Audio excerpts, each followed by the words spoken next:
Mesa-Foothills Democratic Club in person. Woo! It's very exciting to see all of you, and you all know how short I am now. Please find a seat and or place, and we were going to do the flag salute led by our newest board member, Brenda Williams. Okay, everyone stand. Begin. Okay. I pledge allegiance to the flag of the United States of America and to the republic for which it stands, one nation, under God, indivisible, with liberty and justice for all. Thank you. Okay, we've got an exciting meeting tonight. We're going to hear from some candidates about how they won. We're going to get everybody set up for Go Team, so everybody's ready to help get these candidates elected. First, we're going to, I need to remind you the 50-50, you can't win if you don't play. And Linda's back there waving.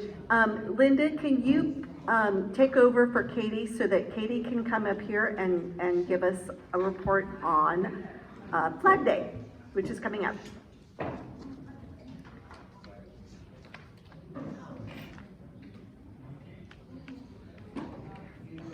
By the way, in the room, we have our former board member who just returned to this country, Fernando Garcia. Wonderful to have him back. Also, the area of the Central Committee East Caucus is one of our members, our very own Chris Pearson. He was just elected.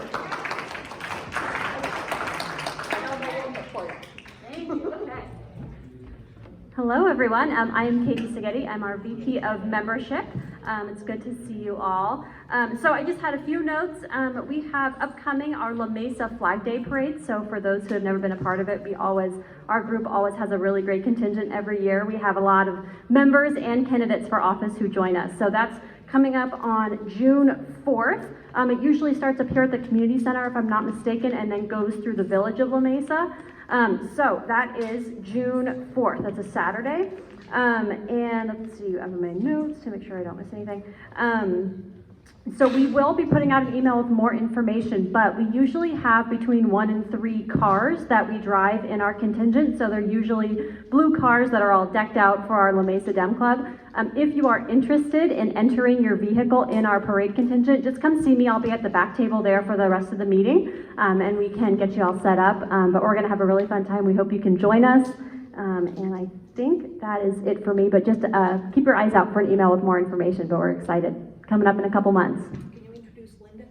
All right, and next up is Linda Armacost.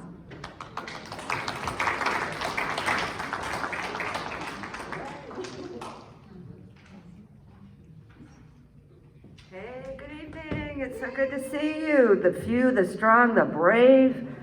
Look at you. That's awesome. That's wonderful. That's wonderful. Welcome, welcome. It's so good to see everyone. I first want to say a big thank you to all of you who have supported and sent well wishes and love and healing to Gary. It made a big difference. It really, really did. And he's turned the corner.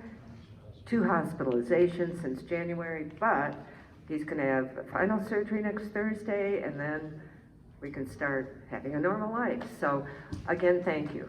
Thank you. I really, really appreciate it. I also want to thank you wonderful members, because without you, none of this happens. It doesn't exist. We're back in this beautiful meeting room. This room is the envy of every chartered Democratic club in the county. I bet even the Central Committee, right? Seriously, they have weddings here. It's beautiful. You're all sitting on the dance floor.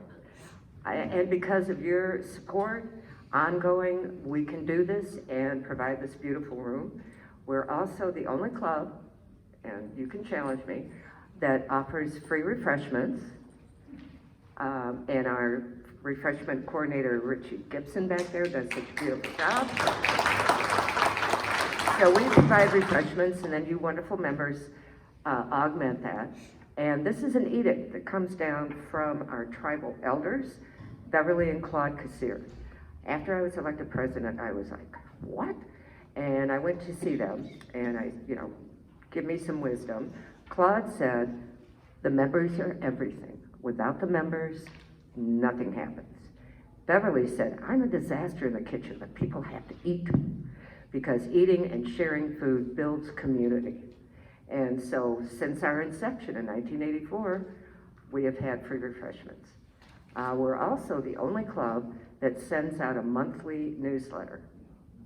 Not some mimeographed thing, but a high gloss, 3-color, beautifully designed newsletter with awesome opinions written by our VP for Laws and Legislation, Sean Quintel. And so again, that's another thing. Excuse me. And our new editor is here. Oh my God, I didn't meet you yet. Susie Rubin. Yes, thank you. Beautiful, beautiful. We've been blessed with wonderful, awesome people like you. And over the years, I realized now I'm a tribal elder because I've been on the board for 15 years. 15 years. Wow. I know, I don't know. So I guess I'm the tribal elder. But over those years, there have been discussions ongoing about the newsletter because virtually, I don't know of any other club that still does that.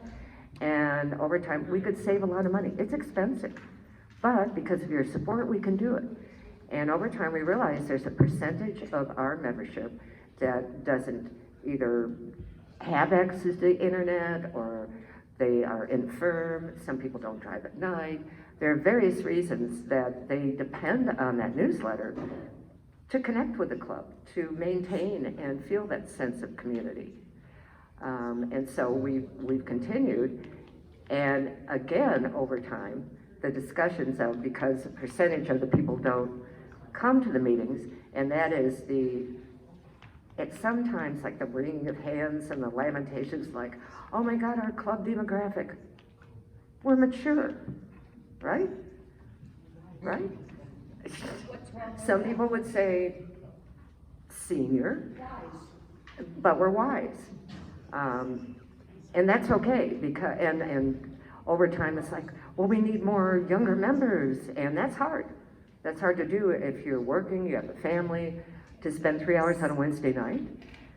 So, that's a problem. But it's almost as though it was the law of diminishing returns. Oh, the old members. Well, when I started in 2007, we had a little over 200 members, and over the years we've had 300, 400. If that was true, there'd be nobody here, right? So that is our strength, I think, because the folks who are here and who have done all this, I used to say to the young people would come, a lot of college professors and high school teachers would bring their political science students, and you could see them as they walked in, and they'd be like, bordering on horror, as they realized, like, what did I make a wrong turn into a senior center? I mean, really, you could see, and then they'd huddle together. And I used to assure them, you can't catch old. You can't. It's biologically impossible to catch old. However, if you sit with these people for a while, you may catch wisdom, perseverance, diligence, hard work, courage, because our members have fought in wars and marched against wars. And they fought for equality, for equal justice, for climate change, for a number of issues. They've gone in parades and demonstrations. They've knocked on doors. They've made the phone calls. They put the signs in their yards. Our members have seen it all, and they're wise. And that wisdom is our strength. It really is. And the other thing is, because of our exquisite programming over the years, I don't know if you ever go to our website. At any rate, if you go there, you'll see our mission, our goals, and one of our number one missions is to educate our members. And over years, because of our exquisite programming, we have done just that. We had John Dean twice, we had Jeremy Scahill, we've had Will Ferrell, we've had Harry Littman, we've had Judge Carol Kim, we've had Michael Smullins. I mean, a whole array of professors and other folks who have imparted and shared their knowledge, meaning that when you all go out tonight and you go into your regular life, whether it's, you're playing bunco or your book club, or whatever it is, understand you know 95% more about politics and the way things are and the Democratic Party and how our government works than anyone else you're going to meet out there. So you're our ambassadors. You're the ones that go out into the world and you carry our message and you make the world better. So again, thank you, thank you, thank you. And I just want to congratulate Chris Pearson again, because this is huge. Yay! Thank you. Good night.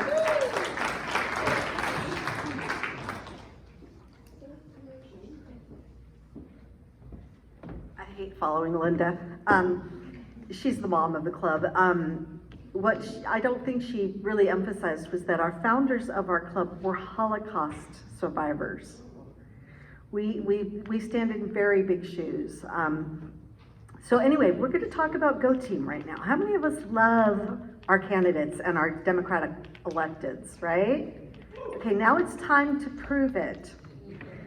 Everybody that's got a phone that can get an app, raise it up. If you have a phone and it doesn't have the minivan app, does not have minivan, keep it up. Okay, yeah, that means you don't have it. Minivan is the app through which we walk for Precincts.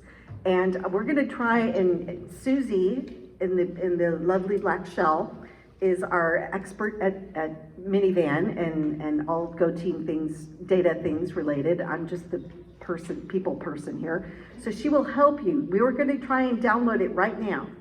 If your phone can get apps, you're looking in the App Store for the minivan app. Is a blue box with a bunch of white dots in the middle of it forming a circle. So if you can try to find that, and if any of us have it, then I can show you what it looks like on my phone. And if you had it 3 years ago, sorry, you gotta delete it and put it back up. Yeah, in the App Store, look for minivan, M-I-N-I-V-A-N. I'm gonna go to this corner, and anybody who needs help can come back here, Okay, perfect. and I'll help them find it. Okay. The rest of you, hopefully you're all willing to walk Go Team for us, for our candidates, I should say. I want everybody to stand up. That wasn't a suggestion, that was. Okay, repeat after me. Hi Tina, my name is, and then put your name. And I'm your neighbor. And I'm a volunteer for the Democratic Party. That's 90% of your script right there. That's all you have to say to people. By the time you say and if you are their neighbor, and you really are, you can say, I live at the house at the top of the hill, or I've got the rose bushes in the front, or I've got the dog that freaks out during storms, or however you want to relay that you know you live in that neighborhood. Once they know that you're a neighbor, they're going to trust you. Your two magic words are neighbor and volunteer. Because volunteer means that you're not being paid to do this. You actually care about this enough to do it. So if you say, hi, I always have a name tag so they know my name because I know theirs. Hi, my name is Tina. I'm your neighbor and I'm a volunteer for the Democratic Party. I've walked my precinct so many times, my home precinct, that when I come to their door, they go, oh, who is this? Oh, you're the girl. Yeah, okay, give me the thing, I'll vote. That's as hard as it is. They know me and they're waiting for the door hangers so that they can vote. We want to get door hangers in people's hands before the ballots drop. They're going to come out the first week of May starting May 8th or 9th, and we want people to have our recommended list of of candidates before that. We give you door hangers. We give you training. I will train you however it works out and get you the list, and get you your door hangers. You're gonna generally get a list of about maybe 100 people, which sounds like a lot, but it's really not. I promise you, if you get a list of 100 people, you'll maybe talk to 10 or 20 of them. Most people aren't gonna answer the door. Don't take it personally. It's just the way people are.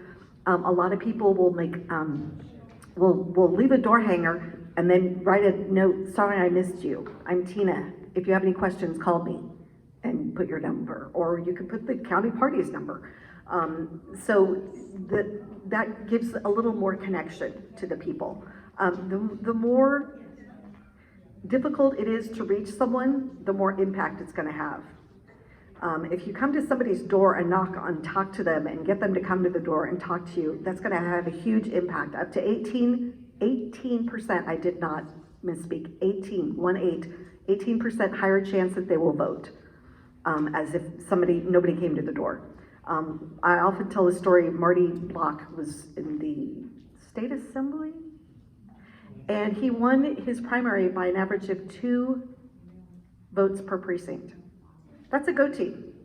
A go team, you can easily get 2 people that would not normally have voted in your precinct to vote. You're probably gonna get 15 or 20, to tell the truth, but two votes per precinct can win elections. So if you have not already been doing Go Team, if you have already been doing Go Team, hopefully I've reached you and contacted you. If you're in the city of La Mesa or Spring Valley. If you're in one of the other cities and you haven't been contacted yet by a coordinator, Susie, do we have a sign-up sheet? Yes. Okay. So we can write your names down, and we can get you trained. We can get you all coordinated so that you are ready to go for Go Team. Are there any questions? Oh, by the way, Go stands for Grassroots Organization, because we actually care. We're not AstroTurf like Republicans. I swear, I was walking once with 4 candidates, and I saw somebody walking for the Republicans, and I went up to him after a while when our paths crossed, and I said, "Hi, I'm Tina. I'm walking for these, candidates. Who are you walking for?" I swear to you, he had to look down at his sheet to know who the name of the person that was that he was walking for. They don't care. You can't pay them enough to care. And $15 an hour is not going to do it. It's not going to make them care. So the fact that we really do care, we're going to know all our candidates because we're going to meet them at the next meeting. So you'll get a chance to talk to them, and you can advocate for them. The single best thing you can do for democracy in the county is to walk Go Team, other than running yourself. Running yourself and being elected is the best thing you can do for democracy. Helping them get elected is the second best thing you can do for democracy. Are there any other questions? It's probably one for Susie, but I downloaded it, opened it, created an account password. Yeah. And it said, oh, you already have one. Oh. You already have an ID. Oh, but you probably have an old version. I'm sorry, but you're gonna have to delete it and reload it. Unless you downloaded it in the last couple months, it's probably an old. Downloaded while you were talking. Oh, okay, well then you're perfect, okay. Well, it was probably already open. So find it, delete it, and then try and go back. That's what I ended up having to do. I know, it broke my heart, but it wasn't that hard. Is anybody else having a problem with Go Team or Minivan? The thing about Minivan is that when you're walking, it's gonna come on your phone, and I know people will say, oh, the sun. You can turn your back, you can, shade your phone and see.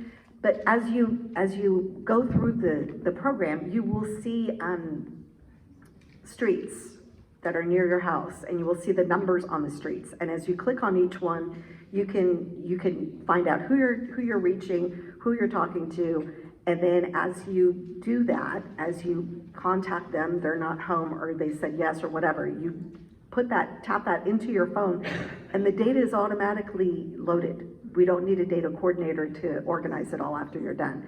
So when you are done, you sync it, and then it's already gone to the county party. And if somebody votes early, they will disappear off your list. So if somebody's already voted, if you don't see somebody's name, it means maybe they already voted. So any other questions or issues or anything else? Let's say one more time. Hi, my name is?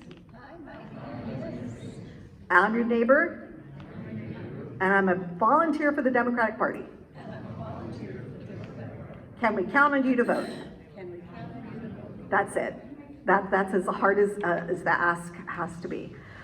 So anyway, thank you. If you have any questions about Go Team, I'm the East Area Regional Director of Go Team, so I can answer your questions. I organize everybody in East County. and it's a lot. And so if you're in the city of La Mesa or Spring Valley, I will organize you. If you're in one of the other cities, there's somebody else that will organize you. But anyway, I think we're about ready, if Chris and our candidates are, to start our program. And I'm right there if you need anything during the meeting. Thanks.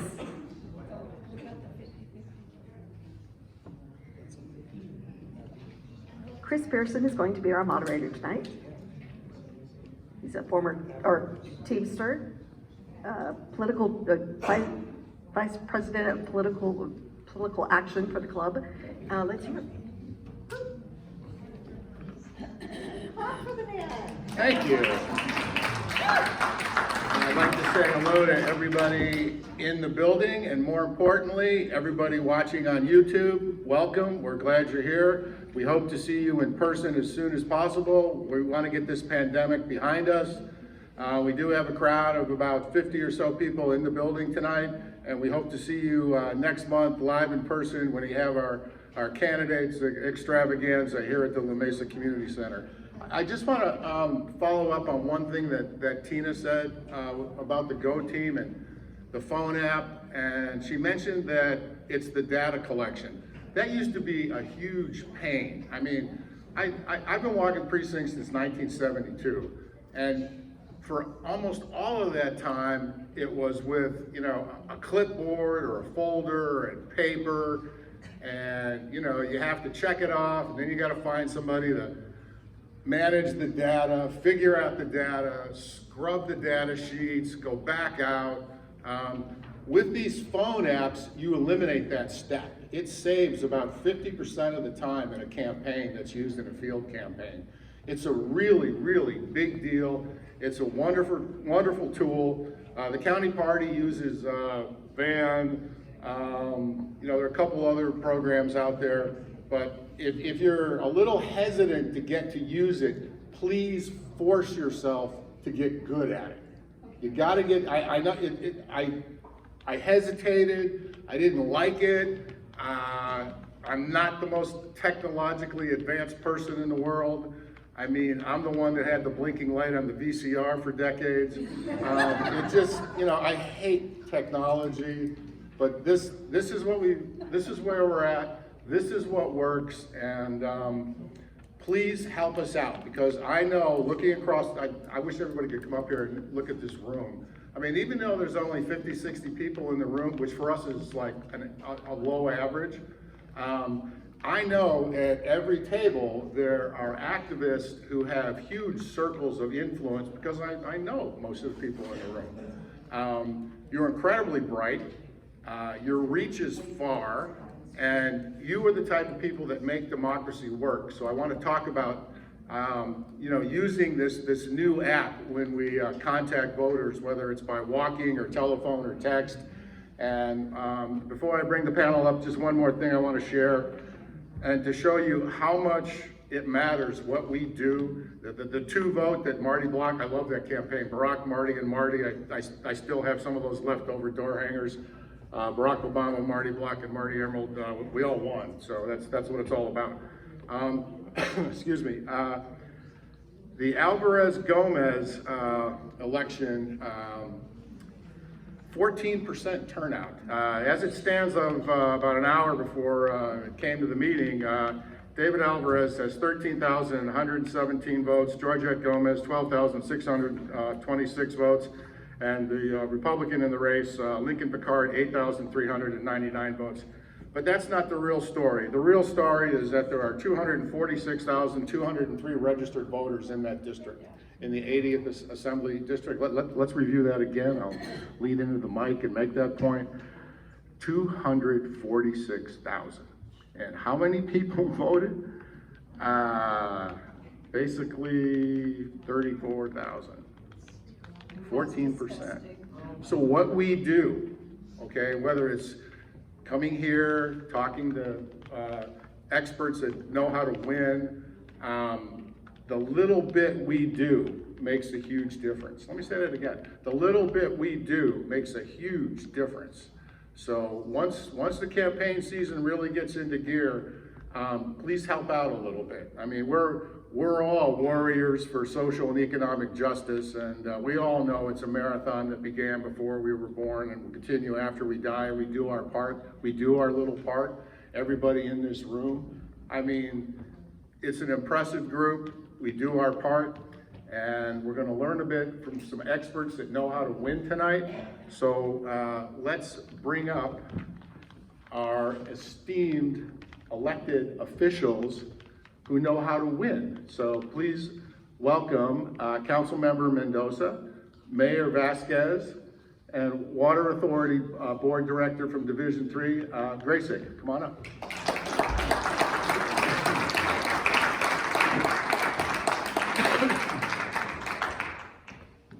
You have name tags. You're on the end. I'm on the end. Yeah. You're good? Oh, come on. No, you're in the middle. Okay.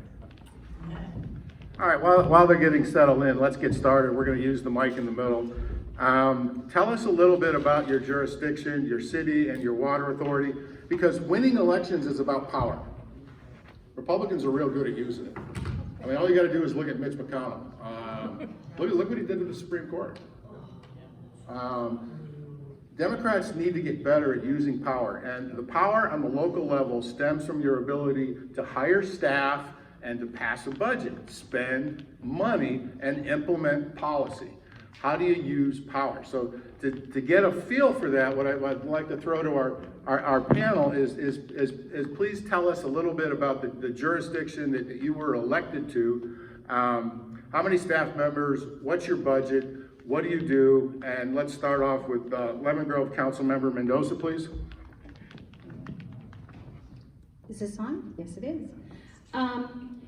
Well, I think it's interesting that you have three folks here from Lemon Grove at the La Mesa-Foothills Democratic Club, but I'm going to say I'm a long-time member of this club, and I appreciate all the support that you guys have given all of us, I think, in the past.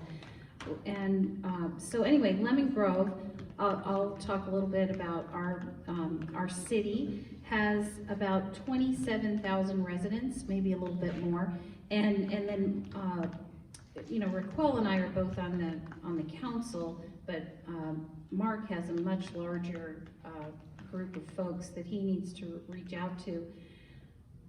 So Lemon Grove is, you know, fairly small, and Racquel, chime in here if I get anything wrong. But we have, I think right now, we've had lost some employees, but I think we have about 20 staff members, around 20 staff members in the office, and we probably have about 20 staff members out in the field, like public works, streets, sanitation workers, and so on. And then we have some part-time employees in our recreation area. So we have a pretty bare bones staff. Our general fund budget for last year was about $16 million. Not really a lot of money when you think about it. And that's about 42% of our overall city budget, which also includes, of course, a lot of restricted funds that can only be spent on certain things. Our largest restricted account, I think, is probably our sewer district accounts. And then most of, I think about 42% of the general fund money that we do have goes to our public safety folks. About 30% goes to our fire department. And I think about 10% public works, 6% administration, and the rest goes to our development services, which is like planning. So that kind of describes our jurisdiction. Mr. Gracyk. Thank you, Chris. It's so nice to be here tonight and see everyone's smiling face here in person. Wow, this is really a special night. So thank you for inviting us to be here. So I represent Division 3 at the Helix Water District, which is all of Lemon Grove, everything in La Mesa west of Spring Street, and Spring Valley down to Sweetwater Road. So I have about 58,000 people in my service district that I represent. And our budget in Helix Water District, we just had our budget workshop, is about $100 million. So you get to administer that piece of $100 million, and we have about 150 employees. So there's a lot going on there in Helix. And I could talk all night about the budget, but we'll talk about more interesting things. $100 million, 150 employees. Thank you so much. Mayor?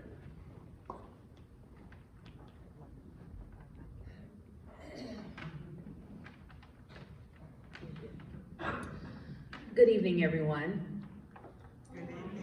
Oh, no.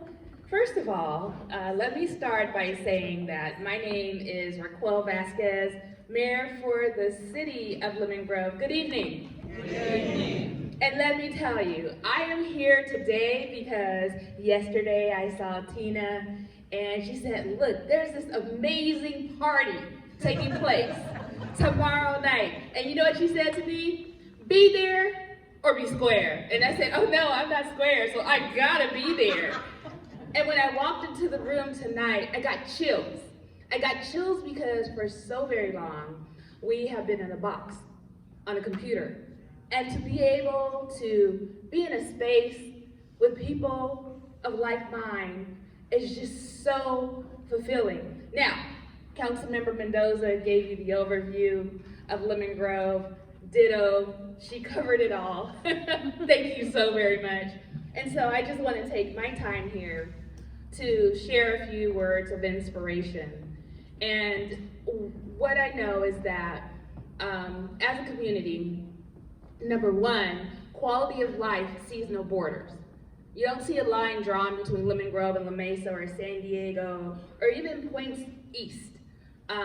It's all relative. And what's important to you is important to me. And we've been dealing with a lot. Don't you agree? A lot these days. Everything from systemic racism to our own physical and mental health, as well as our financial health, and the well-being of those who are surrounding us. And from a city perspective, the future and strength of our economy. Now, from the national level to our own backyards, we are feeling the impacts and are challenged in so many ways. Yes, we are all different, imperfect, and human. Let's own that. But our shared compassion for each other should bring us closer together. And what I know is we can go from the battle to holding hands in unity. And this will bring us closer together. And that is necessary to bring our communities closer together and this nation. What I know is that we need more Democrats to run for office, and this is why our fight for civil rights, legal, and human rights for all is at stake right now. And when we encourage and support each other, anything is possible. Each person in this room today is a true testament to the power that we have. And I believe that when we dare to take risk and we challenge ourselves and speak up for what is right, we can break down barriers and shape a better future, not just for each other, but for our families and our children. Just like our forefathers and the trailblazers before for us. And so, I am pleased to say that I'm happy to see more people get involved. And, I'm hopeful. I'm hopeful that in the election in November 2022, that we will see more Democrats secure local seats here in San Diego County. Amen to that, Mayor Vasquez. Keep the microphone and let's give you the next question, Yes. which is drilling down into the logistics of campaigning. Who was in the seat before you? Why did you decide to run? And what's the difference between being in a jurisdiction where there's a majority of Democrats or a majority of Republicans? And talk a little bit about those three intros to considering a run for office. Again, it's who was in the seat before you, why did you decide to run, and what's the difference between being the lone Democrat or being the majority Democrat? Thank you. Mayor Vasquez? What I can tell you is that running for office is not easy. It is a commitment beyond no other, and for a candidate, it will really provide you with an opportunity to think about your values, your value system, and how you can serve to help others. And that applies to each and every seat that's available for folks to run for. For my city, the majority is Democrat, and I feel as though having a majority of Democratic voters makes it just a little bit easier, especially when you're running on a presidential year. It's more challenging when it's a non-presidential year. My heart goes out to you, Jennifer. Yeah, we don't run at the same time. Because she's on a non-presidential year track, and you just have to work a little bit harder. Why did I run for office? I keep asking myself the same question. I haven't figured out the answer yet, but I can tell you about my heart and how my heart beats strong and fast for people. And listening to the conversations and hearing the concerns, yes, it's easy to talk about issues and about things that need to change, but the hardest thing to do is to step up and do something about it.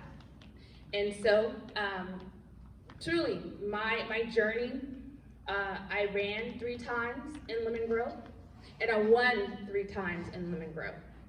And thank you. And let me tell you, that journey of running, again, it will make you question who you are and why you are here. But I'm here to say, if you have a heart to serve, then that doesn't matter. What truly matters is using your life, the knowledge, the skills, the abilities that you have to make a difference. For me, my background, my professional background is in public relations and government. And so hearing what people share speaks to my heart. I put a high value on that. But I also put a high value on truly what the job is, and that is number 1, making good policy, and number 2, managing the budget to support the vision of the people. And that is my commitment, and regardless to I want to call it the social, the political theater that plays out daily. And let me tell you, that political theater is just something else to watch. I stay focused on those key things in my role as a leader, and I will continue to do that as I serve. But also, my commitment is to make sure that I do my part to help bring up the next person to lead. And so that is truly my form of leadership. I feel so honored to serve and to be here with you tonight. Thank you. Thank you, Mayor Vasquez. If anybody has a question for our panelists, please write it on a 3x5 card and bring it over to our president, Tina Reinberg. Water District Member Gracyk, why'd you decide to run? Who's in the seat before you? And what's it like being the lone Democrat? It's no fun. We just went through our budget, setting our budget, so you learn about people's priorities when you're sitting there negotiating them. with them about that. I'll just share an example. We were going through our budgets of the membership organizations that we belong to, and we belong to Clean Tech, and it's an organization here in San Diego that works for electric vehicles, clean energy, and they hold a lot of good presentations. So our board chair wanted to dissolve our membership in that organization going forward for this next year. The couple $1,000s that we pay for that and the fees to go to some of these seminars, she thought was not necessary. And I replied to her, you know we're in a climate emergency, right? You know we're in the middle of a mega drought, right? I think this is money well spent. And she backed down. But those are the type of things that go on behind the scenes all the time when it's 4 against 1, when you sit there and you try to wield some power.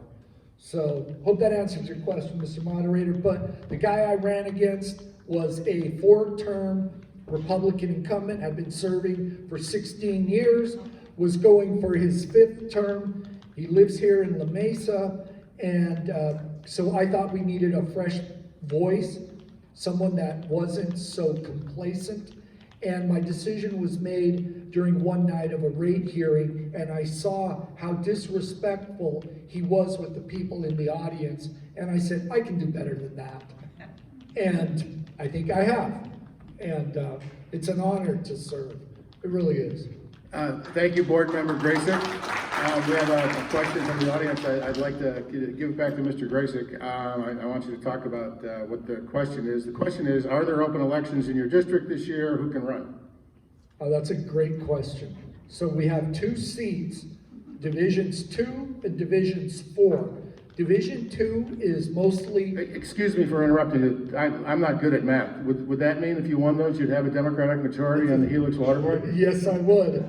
Yes, I would. Please help me. Please, someone in the audience. So Divisions 2 and 4. 4 is Mount Helix, Casa de Oro, Rancho San Diego-ish. Division 2 is La Mesa, North La Mesa, Fletcher Hills area, a piece of El Cajon. So, I would love to have a Democratic majority there. And Can I ask you about this after the panel? Describe to you where we live so that you can tell us whether we're in the right district. Sure. Thank you. Okay. Councilmember Mendoza, why'd you decide to run? Who was in the seat before you? What's the difference between being in the majority or the minority? Racquel and I served on the planning commission together for probably 5 or 6 years, I think, before we both decided to run. But interestingly, so George Gastel, I think who you all know, he was running again for his seat. The city council had recently decided to axe the complete recreation department. It was a 3-2 vote. George opposed it, so did Council Member Jones. And I was pretty ticked off. And so in my head, I was thinking, I need to run. And I think there were 3 Republicans and 2 Democrats on the council at that time. And I just thought, Lemon Grove is a Democratic majority. Why do we have all these Republicans on our council? But anyway, Racquel came up to me and she was all excited and she goes, I'm going to run for city council with George Gastel. And so I immediately thought, well, that's great. But then in my head, I turned it around to like, okay, I'm going to support her. I'm going to support George, which I did. I walked for both of them. And then I thought, and I told her, in 2 years, you're gonna help me. And so that's exactly what happened. She and George won. She replaced Mary England. I think some of you may know Mary England. And that was a good day for us. And then I replaced a Republican, a 1-term Republican. He was my neighbor. He was a little ticked off at Howard Cook. He was a little ticked off that I ran. But I just thought I could do a better job. And bring a little bit of balance to my community. So that's why I ran. Howard was in the seat. And, you know, we're in nonpartisan positions, but it does matter. Our party does matter, and it matters especially when we're talking to people who are also Democrats. So whether it makes it easier or harder, if you're in a Democratic majority, I'm not really sure. I like to think that it makes it a little easier. You know, and the reason that I want to just say something here. It's very important in the East. We're all in the East County, okay? And the East County cities are La Mesa, hi Jack, La Mesa, Lemon Grove, Santee, and El Cajon, all right? Racquel and I, for years, have been at the short end of the stick. We go into a room with these guys, and they give us nothing.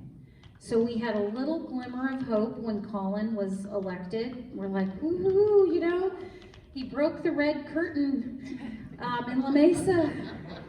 And then we got Aquila and we got Jack, and it really turned things around.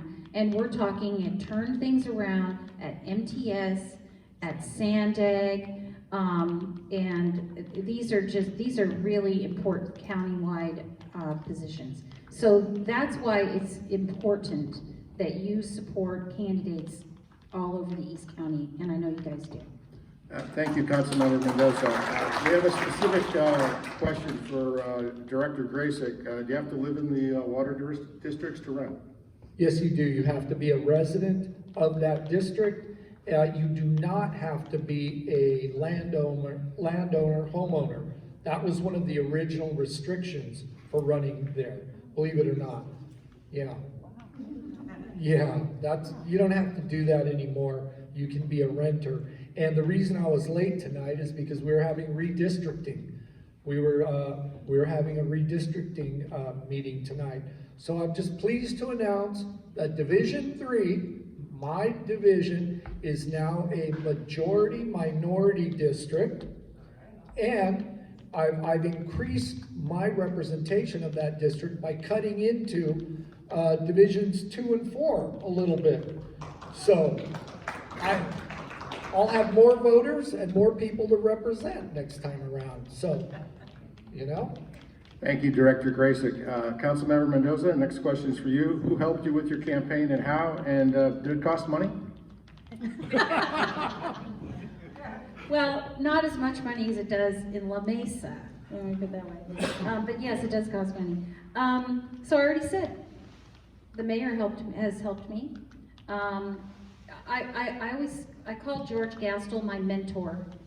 George helped me tremendously with campaigning. My family helped me. My granddaughter, 9-year-old granddaughter, first time I ran, she went out and knocked doors with me, and then she did it again when she was 14, and she lives with me right now, so by God, in November, she's gonna be out there knocking on doors again, because this little girl is one heck of a campaigner. Actually, she's 18 years old, and she is a registered Democrat. Woohoo! You know, I think having your family out there with you. I also wheel my 4-year-old. Well, he was a year old the last time I campaigned, so I wheeled him around in the stroller. And I am a member of the Go Team, so campaigns all run together for me because I campaign for everyone. I'm out there walking for. You know, Colin walked for me. I walked for Colin. Mark, I walked for Mark as a Go Team member. Mark's walked for me. So you'd be surprised how many people come out and help you with your campaign. Friends, other friends, family members, other elected officials, you get a lot of support when you run. So don't let that discourage you. People will support you. Before you give up the mic, did it cost you any money and where'd you spend it? Oh. Well, I don't know about everybody else, but I'm a very thrifty campaign spender. I probably raise, both of my campaigns, I raised between $10,000 and $12,000. And that's doing 2 or 3 mailings. And the reason it just doesn't cost that much to run a campaign in Lemon Grove, because there's 27,000 people, about half of them are registered, 60% of them are Democrats of the ones who are registered, and 60 to 65%. And then you kind of drill it down to the high propensity voters, and so I don't know, what do we mail to? 7,000 households? 8,000 households. So it's not quite as expensive to run a campaign in Lemon Grove. Thank you, Councilmember Mendoza. Board Member Gracyk, who helped with your campaign and how, and what's the money issue? How much did it cost? Money, I raised about $10,000 both times for my campaigns, and a bulk of that was for signs, because I have a large geographical area down into Spring Valley, La Mesa, all over Lemon Grove. So I think I had about 350 signs, put them out there all over. And the Go team was invaluable helping me to win. Right there, Tina Reinberg, Linda Armacost, Miriam Plotkin, is she in here? Miriam, right there. Marilyn Riley, I don't see her tonight, but that squad of ladies helped me over the finish line. I owe it all to them. So, and what can I say? They were fantastic. Mayor Vasquez? And what were the questions again? Who helped you with your campaign and how much did it cost? Well, who helped me with my campaign? I am pleased to say that everybody helped me with my campaign. And I say that because one of my strategies was to have these really cute little yellow cards that highlighted what my platform was. And if you met me, you got at least 5 cards from me. And my message was, if you don't live in Lemon Grove, that's okay, because everybody knows somebody. And so I enlisted every person that I engaged to work in my campaign. Perhaps they didn't know it, but I did. But in terms of real core support, as Councilmember Mendoza mentioned, the diehard supporters of my campaign were my family. And it was truly the youth. I have 2 daughters who really got out there and walked and talked and helped to secure the win. But also my husband, who was right there by their sides, walking and dropping literature and handing out information. That was the core. As you extend out, there were many volunteers who helped out with the campaign, everything from walking to making phone calls to, in this day and age, and as we went through that campaigning process during COVID, to send out text messages. And people who were elected, people who were diehard supporters of the Democratic Party, yes, they were in. How much did it take to secure the win?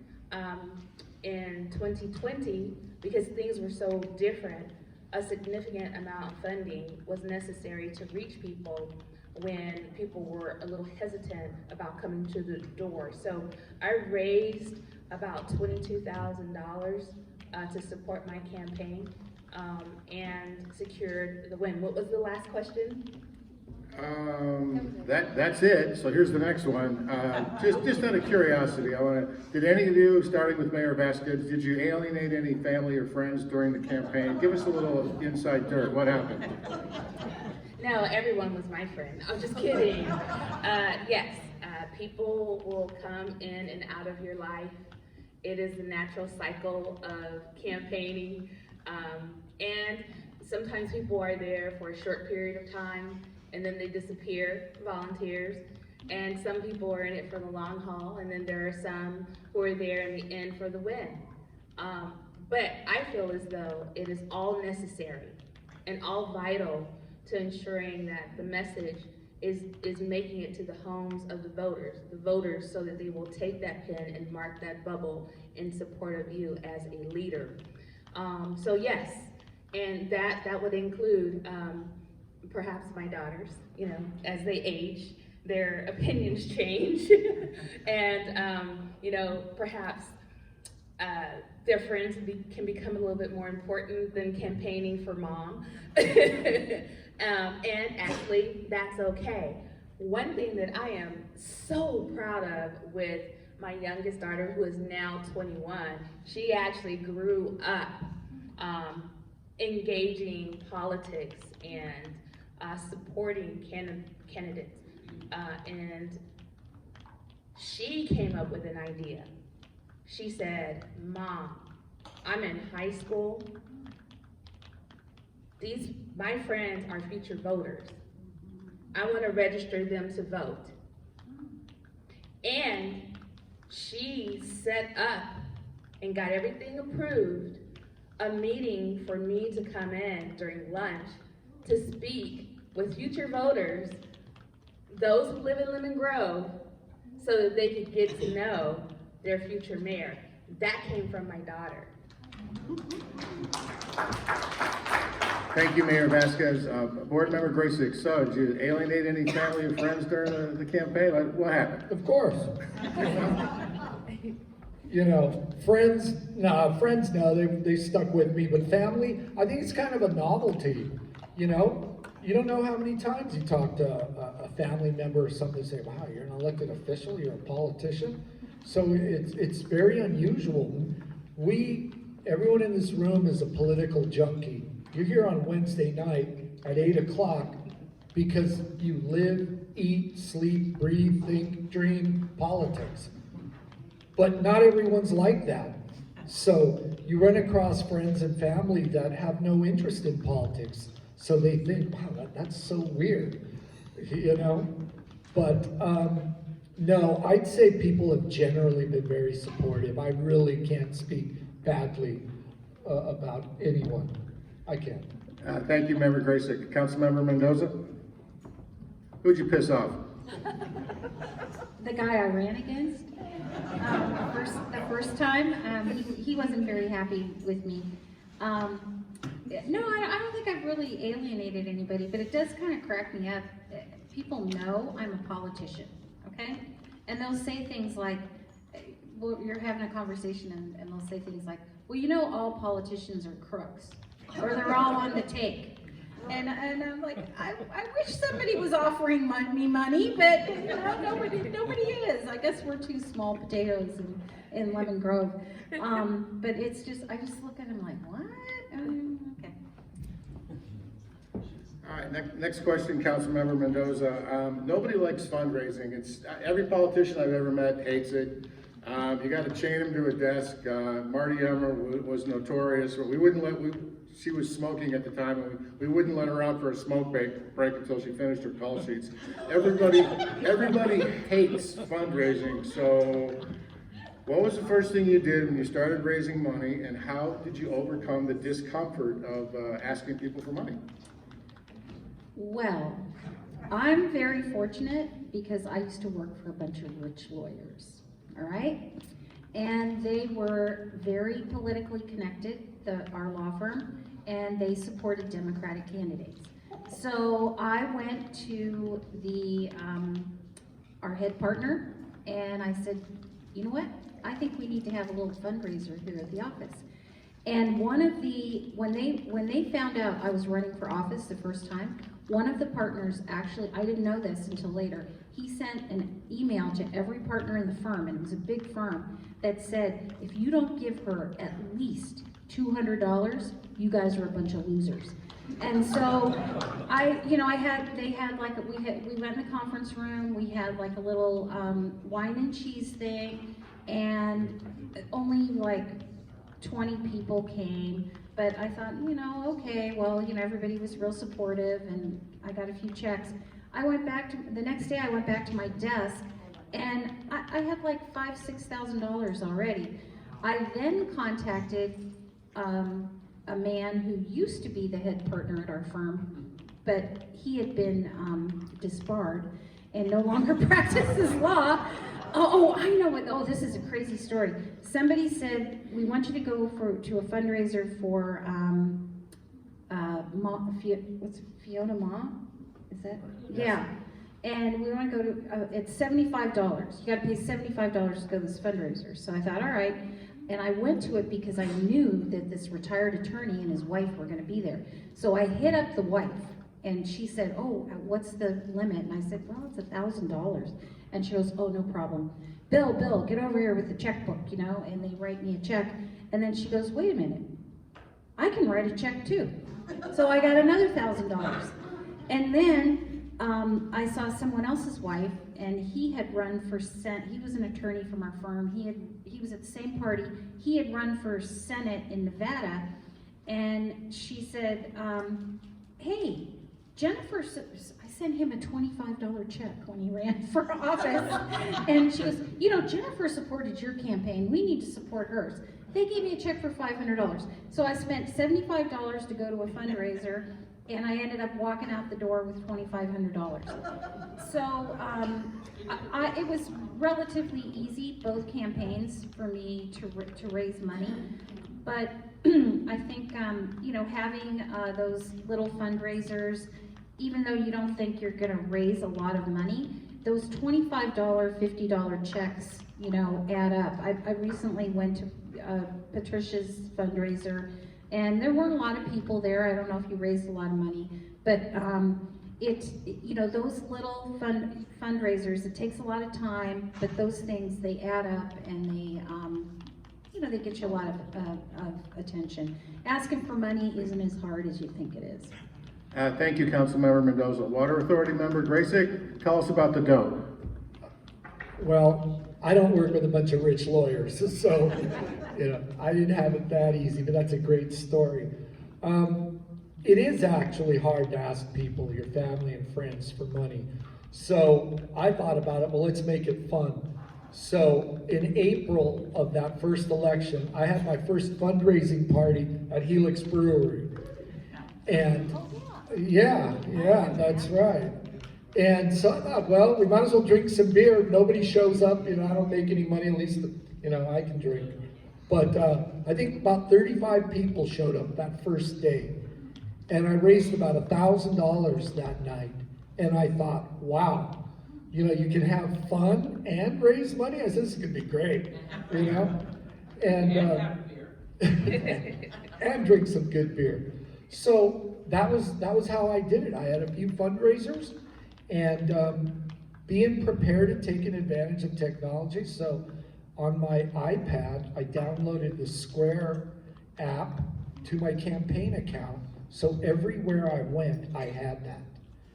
You go to a baptism, you go to anywhere, family or friends, sorry, I'm running for office, and can you make a donation? And you just have to ask and take advantage of that. So, it was hard at first, but it got easier, right? It gets easier, but you can have fun too doing it, anyway. Okay, Mayor Vasquez, tell us the truth about fundraising. We don't want to scare anybody. No. It's easy. Yeah. I like how you call it fundraising, but my perspective as a candidate was that it's fundraising. So we're gonna have some fun. And when I ran for city council and for a council seat, my true network of support came from people who knew me, who knew me before I was born. I grabbed my mom's phone book. Back in the day, you actually had a phone book, and I reached out to her friends. and donations came in $10 to the maximum. And I had enough funding to run a very effective campaign. When I ran for mayor, we had to go 2.0. And so being very creative in raising the funding to support a campaign was the goal. And so implementing various strategies to include a square. I didn't have a square, but what I had was a link. And if you talked to me for more than 3 minutes, you were gonna give me some money. And I wouldn't leave until you did. And I don't care if it was $5 or the maximum. And then I would ask, do you know someone else who can donate to this campaign? Let them know, get them to donate. And so you'll be surprised that all it takes is the ask. And if people believe in you, they will support you, not just with their words, but they'll put some money behind it. As we ventured into my second run for mayor, technology was necessary. And so using those traditional strategies of having envelopes, because different people get their messages different ways. Some people like to feel and touch an envelope. Some people don't want to touch money at all. And guess what? I had the right tool for you. And so I would actually send out text messages to people asking to donate.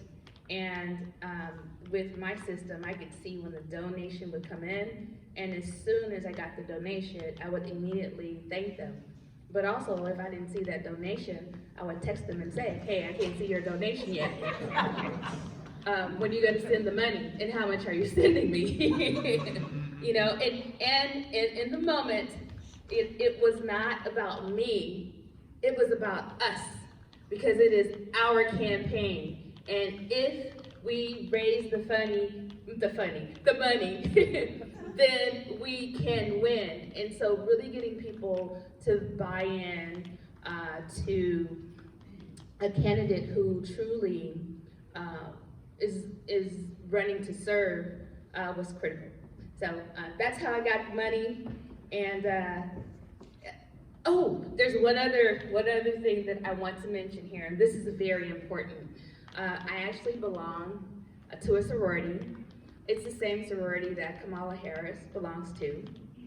And when I was running for mayor, I went to our conference, and there were 23,000 Black professional women, educated women there. And Al Sharpton spoke to us. I had my envelopes. And before Al Sharpton completed his talk, and this is what he said to a room filled with women, professional Black women, he said it's important that you vote. That was one message. It's important that you support candidates. That was the other message. And it was important that you donate. And I grabbed a whole stack of my envelopes, and I got up and I walked out of the room. They weren't done yet. And I stood there at the door, and I waited for the door to open, and I had a little sign with me that said, I'm running for mayor, Lemon Grove, California, and I had my envelopes up. And my sorority sisters were taking the envelopes and filling the envelopes. So think about your network, because your network is your net worth when you are a candidate. Thank you. Thank you, Mayor Vasquez. Hold on to the mic. You get the next question. That's really good advice, all three of you. Thank you so much for sharing that. Could you please tell our audience, what groups did you speak to during your campaign, and which groups were the most helpful in terms of contributing, time, volunteers, resources? Which groups did you speak to during your campaign, please, Mayor? I spoke to everybody. As a matter of fact, as I mentioned before, if you talk to me, you're gonna help my campaign. And I had these little yellow cards, and everyone got those yellow cards. And 3 minutes, you're getting those cards, and I'm gonna give you a task to make sure that you pass those cards out to the people you know. Let me tell you how effective that was. When I was in Atlanta, Georgia, with my sorority for the conference, I ended up speaking with one of my sorority sisters. She lived in Atlanta, Georgia, but her aunt lived in Lemon Grove, California. And so she made sure that her aunt got my information and that the families that live in Lemon Grove would vote for me. I use, like I said, it's your network that's truly important. So it was my sorority members, it was friends, it was families, it was professional groups that I belonged to, but also residents who lived in the city, who were voters, who supported and wanted to support good leadership for our future. And truly, those are the folks who supported me. But one very important group that I do not want to overlook, and it's each and every one of you. Those who belong to the Democratic Party, who will support, who will walk, and who will champion your vie for the office, really helped to put me where I am today. Thank you. Thank you, Mayor Vasquez. Water Authority member Gracyk, where'd you go during the campaign? Which groups did you visit? Did you go to breakfast meetings, lunch meetings, evening meetings? Did you go to civics groups? You go to sports clubs? You go to Mayor Vasquez's sorority? How much did they give you? I mean, which groups did you go to there? All of them. Yeah, that's a great question. Well, one thing that I learned is the importance of the clubs all throughout San Diego County. And that's very, very important. Of course, that was pre-pandemic where you could go in person. So over the course of that year, those 6 months, I made the rounds of clubs everywhere, all around.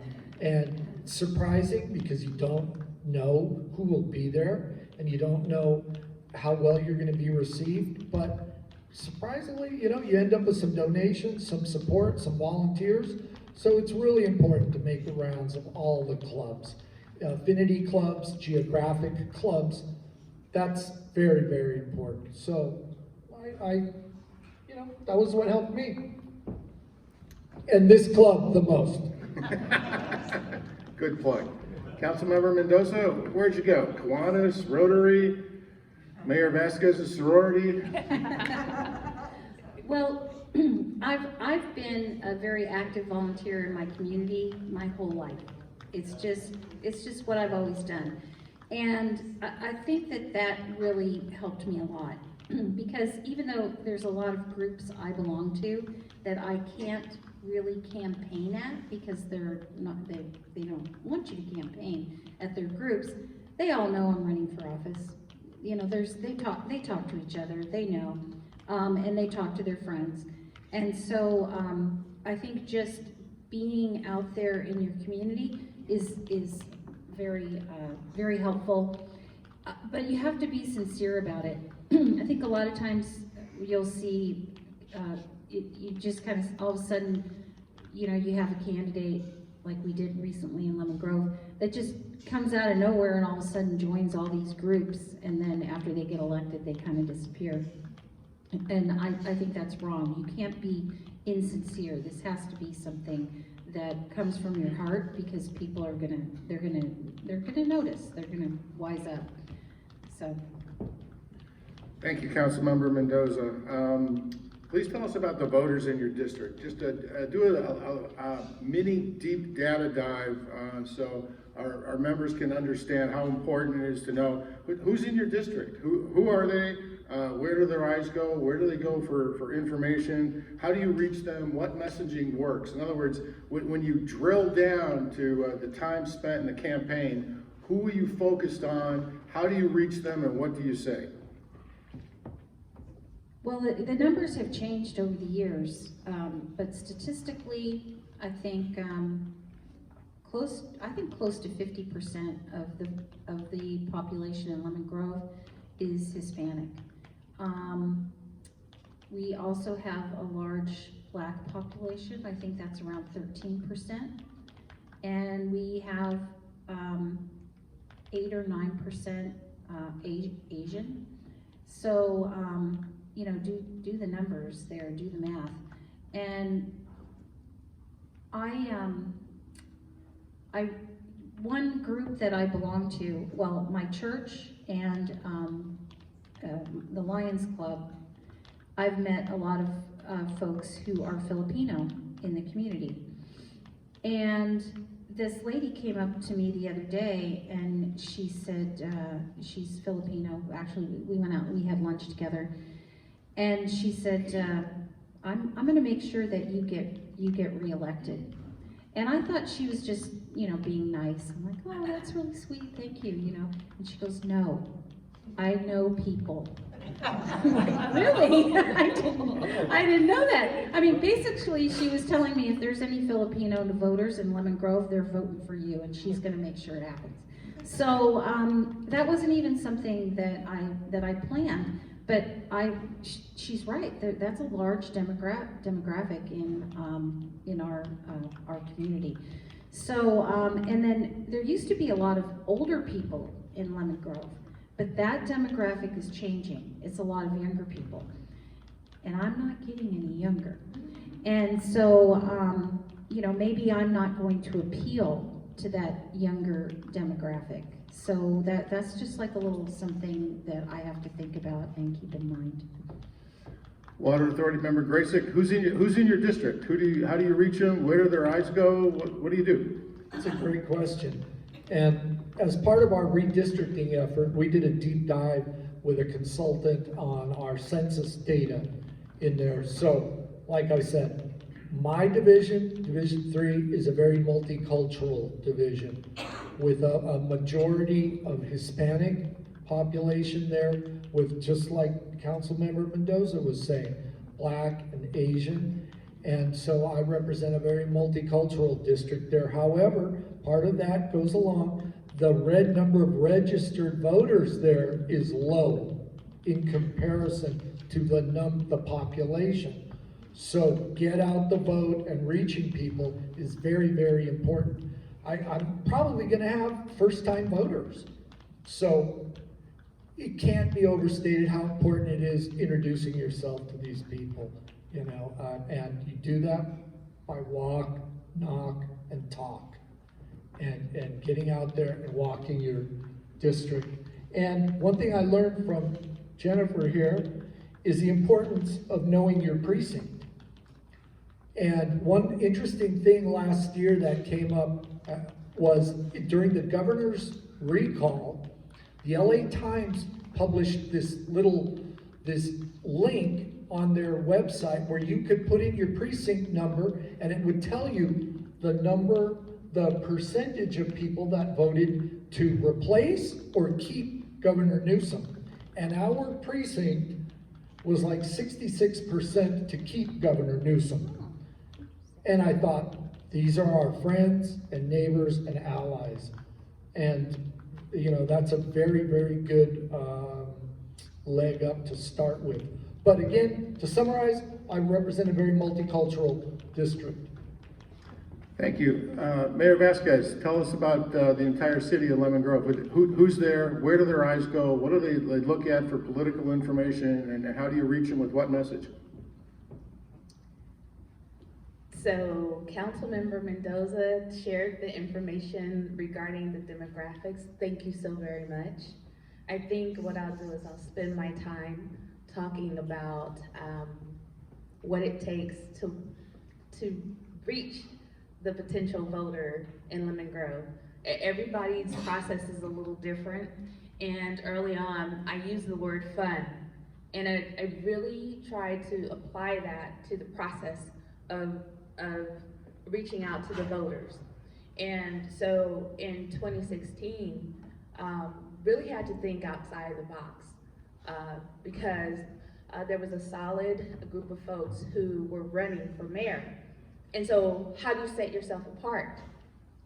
And how do you get folks to support a campaign that they may not necessarily think is gonna secure the win?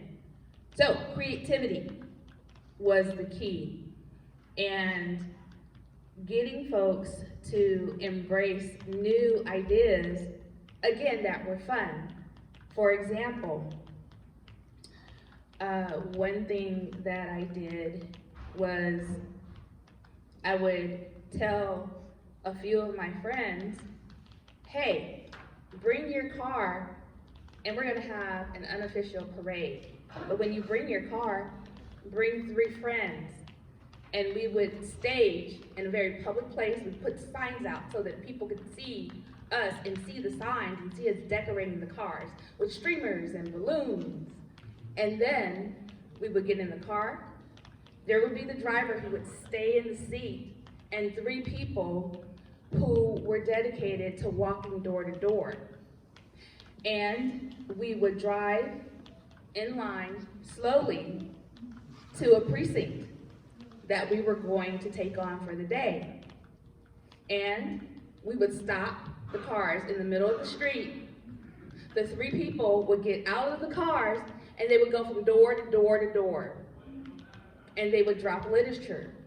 I would stand there and wait for someone who may be interested in actually talking with me. And then they would signal for me to go over and talk to the individual. We could knock out a precinct in 2 hours with 6 cars.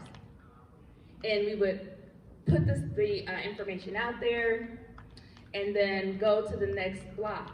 Now, what was key here to make it a very seamless experience was that when we got to the precinct, we would start honking our horns. So people in the house would say, what's that noise? Now they're coming to the doors. So when the people got out of the car to hand the literature, they were already there to receive it. And that was really one of the unique methods outside of the box that we use to reach the voters and to make sure that they had information about my campaign. But also, in the car, there were at least 2 designated people who had voter registration cards. And when someone said, I'm not registered to vote, would you like to register now?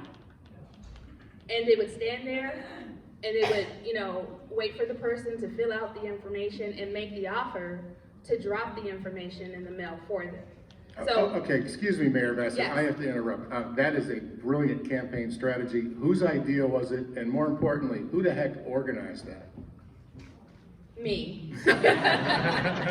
Again, thinking outside of the box. And thank you for the compliment, but truly, if you think about it, it is an old school tactic that was used, I'll say in places like Chicago and New York. It wasn't new, but it was fresh because we decorated the cars in a public space. So even if we didn't knock on your door and we had these big 4x4 signs that we would put up, our favorite place, and I don't know to stage, and I don't know if you've been to Lemon Grove, was in the parking lot where Wingstop was located. And we would put these big 4x4 signs out, have some balloons there, so when people are venturing into Lemon Grove, they would see that. And then perhaps we would end up in your neighborhood. We also had yard signs. So if someone said, yes, we'll vote for, Racquel, the next question would be, do you want a yard sign? And often the answer was yes. So it was a very effective hands-on process that touched many people, that registered more people to vote, and to get them involved, but yet excited about campaigning for a candidate who perhaps, we didn't know how things are gonna go.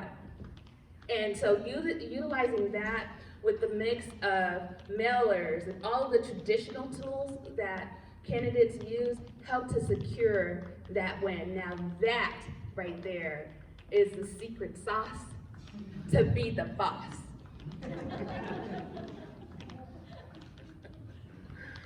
All right, you ready for the next question? We're running out of time, so just give us some real quick answers. How often do you precinct walk, and what do you do when you have a hostile encounter at the door? Sure, you can start. Sure. I walk my precinct for every election. So when we have something that affects my little local precinct, I'm out there walking for whoever that is, the Democratic candidate in there. I know a lot of my neighbors. Excuse me, Mr. Gracyk. The question is, During your campaign, how much time did you spend walking precincts? Every day after work, during the week, and on weekends, every weekend. And what happened when you encountered hostile people at the door? I don't know. I didn't encounter any hostile people.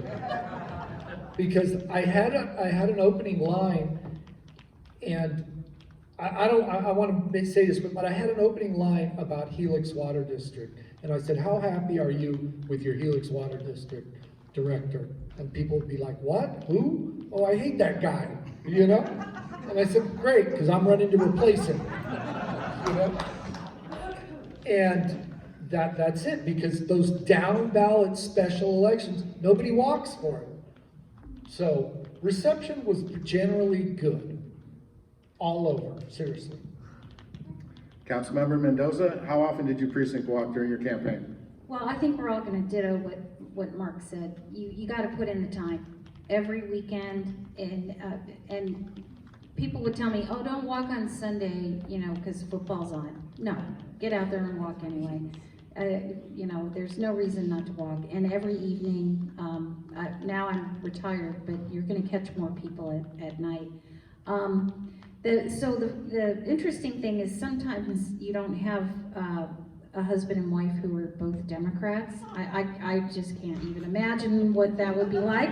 But yeah, you'll get to someone's house and maybe you get the husband and he's a Republican, but you really wanted to talk to the wife and you get the husband. So anyway, that happened to me. And this guy was, he was not very friendly. So but I talked to him, you know, I talked to him for a while and talked to him for a long time. And he finally said, okay, I don't know if I'm gonna vote for you or not. And this was the first time I ran. He really liked those two white Republican guys, you know. And but he said, you can put a sign in my yard. But if they want to put a sign in my yard, because you asked me, you can put a sign in my yard because you sat here, you listened to me, like I did, I let him vent. And he said, you can put a sign in my yard because you listened to me, and they haven't even asked me or come to my door and asked to put a sign in my yard. So you can put a sign in my yard. So I don't know if he ended up voting. I never checked to see if he ended up voting for me. Thank you, Councilmember Mendoza. Mayor Vasquez, with your parade routine, how often were you out there walking precincts? So that was normally our Saturday process, but every day, a block, a household, a couple of blocks was touched specifically by me and someone who had partnered with me. But I had people who were volunteering who would get out every evening and walk and distribute information as well. As I did share, one of the kind of outside of the box things that I did, every day was a campaign day. I don't care where I went. And so my trunk was filled with materials. And one other strategy that I used that is not necessarily traditional was that my mom moved to Lemon Grove, family thing, and I was dedicated to making sure that she had groceries in her home. And so I would take her grocery shopping. She's a slow shopper. And I would take 10 yard signs and put them in the grocery cart. And so as she's shopping very slowly, I had my little yellow cart, and when I saw someone in the store, do you live in Lemon Grove? Here, let me give you my card. And I would talk with them, and if they were on board, would you like a sign to put in your yard? And they would say yes. The goal was to make sure that each one of those 10 signs made it into a yard. But also too, when my mom and I were gone, those signs floated throughout the store until those folks left. So that was another strategy that was very unique. It's outside of the box to engage voters, but also to spread your name and to let people know that you're running. And I believe that it truly helped to secure the win. So it was every day, every moment. of thinking of strategies of how can you reach a voter. And we did just that. Now, when I would go, say for instance, to Home Depot with my husband, of course I'd have some people who were volunteers with me. And while he shopped in Home Depot, we took those little yellow cards and put them on each car in the parking lot, on the driver's side door, so that when people would get ready to open their door, they would see the card first, and then they would either put it in their pocket and keep it, or they would throw it on the ground. But I had people in place who would go back for cleanup for cards that were put on the ground. So that was another strategy that was utilized that was outside the box. Just knowing that card, there was always a reference to a website and words about my platform and who I am as a person. So Thank you, Mayor Vasquez. Hold on to the mic. We got time. We're not going to get all the questions, but the last question, and if we could tee up the 50-50 drawing, we'll get out of here on time. The last question is, when you look out into this audience, I know there are people in this audience who have declared candidates, who are running for office, or they are thinking about running for office. And I know there are people in this audience who are going to talk to people to talk them into running for office. So these three amazing people who all work extremely hard, extremely smart. What advice do you have for anybody running for office or talking to somebody to talk them into office? And in a very brief, we're over time, but in a very brief moment, please. Mayor Vasquez? I will be as brief as I possibly can. You know, they have that saying, never give a politician a mic. So, but the one thing that I can say to anyone who is aspiring to run for office, run. And run like you've never run before. Run like you've never run before. And just know that the universe is going to put people in place there to stand by your side and help you secure that win. And it may be, I'll say, people will have that saying, outside the box to run, but you know what? Inside that box is blue. And I encourage each and every person that has that desire to serve to jump in that box. Jump in that box and make a splash. But also for those who may not aspire to run, please support those who aspire to make a difference in leadership. They need your help, they need your guidance, they need your knowledge and your experience in order to be successful. So those are the words that I can share. Thank you so much for allowing me to share my experience with you today. And thank you so much for listening. Again, my name is Racquel Vasquez, Mayor for the City of Lemon Grove. You can have me on Facebook, Twitter, Instagram, LinkedIn, and definitely keep up with what's going on in Lemon Grove. Thank you, Mayor Vasquez. Water Authority Member Gracyk, final advice, please. Don't give up.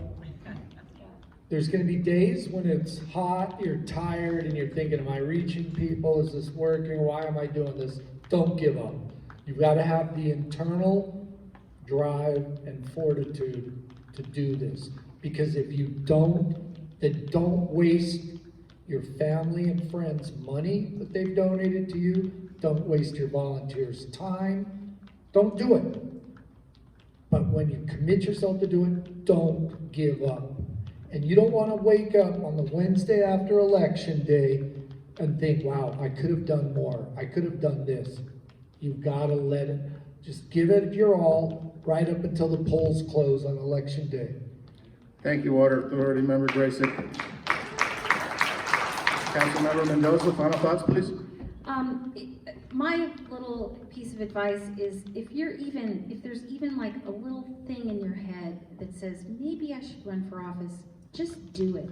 That I didn't go into it thinking even that I was gonna win, but I just thought, if I don't do this, I'll never know. I'll never know if I was gonna be successful or not. And the first time I ran, I won. I came in first by like 50 votes. Second time, I blew him out of the water. I'm not gonna brag, but I blew him out of the water. So, if you've run for office and you did not win, do it again. If that passion is in your heart, now I don't want to point fingers, but I am. If that passion is in your heart, do it again, please. Okay, thank you. Ladies and gentlemen, please give a nice round of applause to our panel tonight, Councilmember Mendoza, Water Authority Member Gracyk, and Mayor Vasquez. Thank you again. Thank you, ladies and gentlemen. Let's move on with our 50-50 program and close out the evening. Thank you, Mr. Moderator.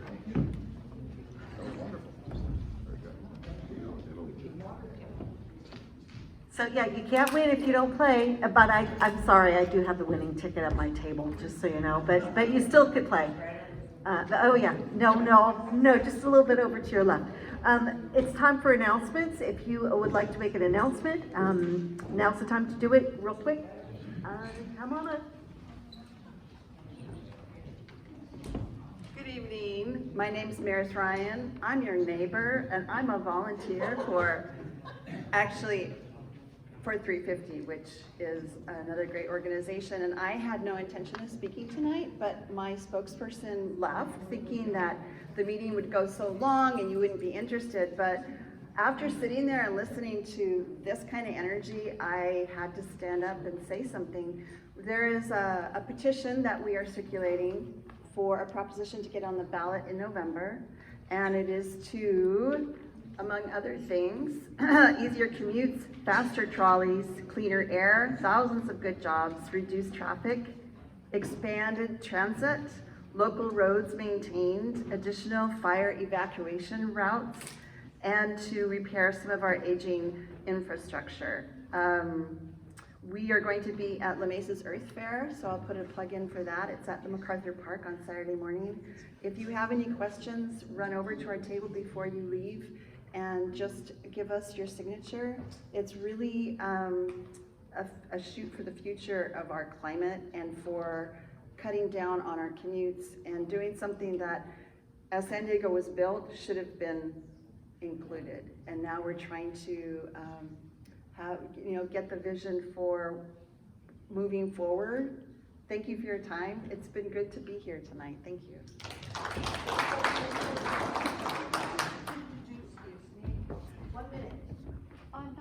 Okay. Excuse me. Mike Levin is in need of canvassers in the North County, and he would like volunteers. So if you can call Steve Yashansky, he will get you in line with it. Thank you. Canvassing for Mike Levin. He's in the top 10 races in the country.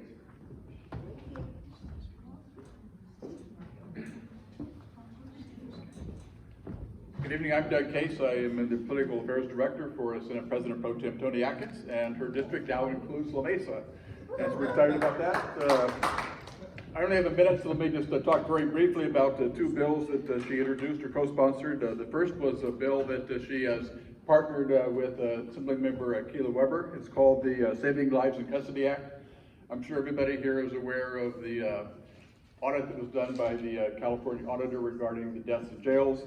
And as a result, they have introduced a bill that would develop and adopt regulations pertaining to standards of care for inmates with mental health issues by local correctional facilities, including requirements for training of correctional staff, requirements for mental health screening, and requirements for safety checks of at-risk inmates, all of which were addressed in the auditor's report.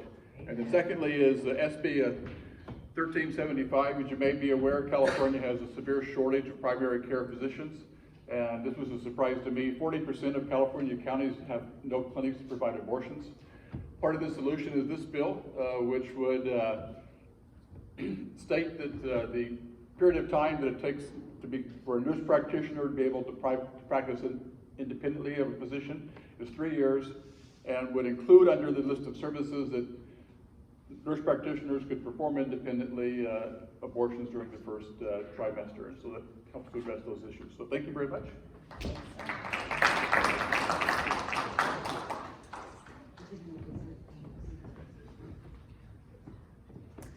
Good evening, everyone. I am Seth Smith, and I am running to make the transition that two of our speakers did tonight from the Lemon Grove Planning Commission onto Lemon Grove City Council. Appreciate everything that was said here tonight. I want to say that I am making this run for Lemon Grove City Council because I believe that we can do better together in communicating what our intent is for the city, working together to bring in our constituents, really get some public involvement in what we're doing with the city so people understand where our government is going, where we've been, and how we want to get there. I'm hoping to be able to do that as someone on the, as someone on the Lemon Grove City Council. I'm hoping for your support, and I'm very thankful for this time that you've given me to speak here tonight. Thank you.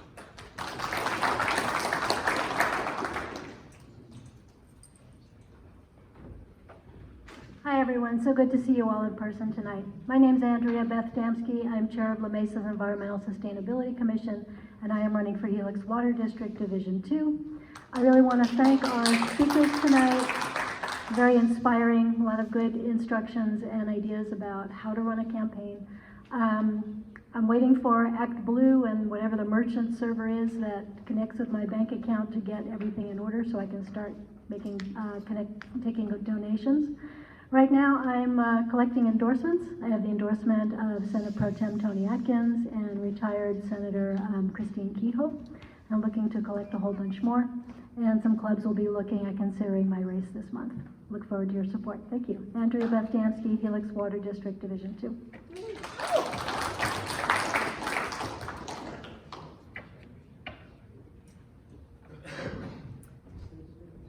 Hi, I'm Patricia Dillard. I just want to make a quick announcement and let everyone know that I ran and won the Assembly District 79 public vacancy seat just a couple of weeks ago. So I'm now going to be serving on the Central Committee as representing the 79th District.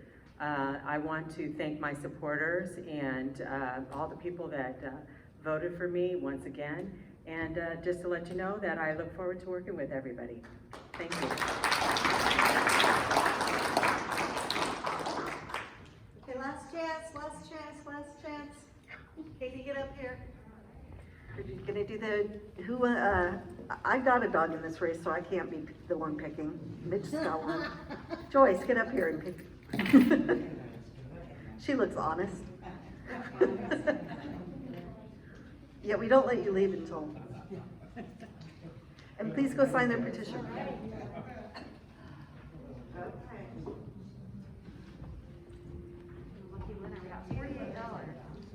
Check mine too, Linda. Go ahead. Go ahead. Brenda will. 0, 2, 1, 5, 3, 2, 7. And you did that without your glasses. Cataract surgery. Anybody? Read it again. Oh, sorry. Okay, slowly. 0, 2, 1, 5, 3, 2, 7. Oh! Wait, is it yours or mine? Oh, okay. You're mine. It's hers now. How much? $48. So thank you all for being here. It was wonderful. Please bring your friends and relatives next time. Next month we will be having a quick forum on mental health, and we'll be hearing from more candidates that are running in the primary. We are beginning the primary season, and it's time to start hearing from our candidates. Thank you all for being here.